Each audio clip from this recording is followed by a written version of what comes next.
How to get the voice effects on TikTok. Hey everyone, welcome back to our channel. I am Bimal from How to Geek. In today's video, I'll show you how you can get the voice effects on TikTok. So make sure to watch this video till the end. Now it really depends on what kind of voice effect you're talking about. Whether you're talking about you want to do a text to speech, which means the Jesse's voice effect, or whether you want some of the other effects such as echo effect, reverb effect, or anything effect as such of your audio. So I will show you both. For that, make sure to update the TikTok app because sometimes the feature could be outdated as well, and you can do this by launching your respective app store in the search box, typing in TikTok, and go ahead and simply either download or update the app.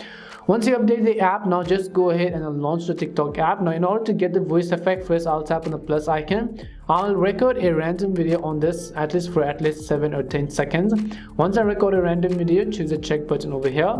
Now if I want to go ahead and then add a voice effect to it, first you can also adjust the volume by muting down the original volume as well and tap on the done button.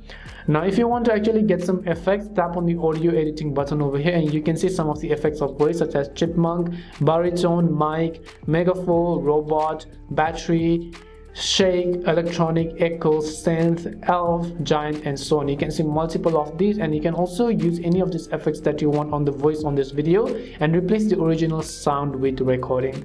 Now this is basically some of the voice effects, but if you're talking about text to speech, which means that you want the TikTok app to say something on your text, so for that I'll select the text and I'll just select an option, or I'll just type in anything that I want TikTok to go ahead and then pronounce it. Once I select it up, I'll just tap on the done button and also increase my volume just so you know how it sounds like. And I'll tap on the text to speech button. You can see the option says text to speech. Just tap on it. Text to speech. So as you can see, it will successfully recite that particular text over here. Text to speech. If you want to stop it, you can just go ahead and delete it or stop it or anyway like that. And this is how you can get the voice effects on TikTok. We hope the video was really helpful. If it did help you, make sure to leave a like and subscribe to the channel. If you've got any more questions, queries, or doubts, make sure to also leave them down. Thank you very much for watching and see you soon in our next video.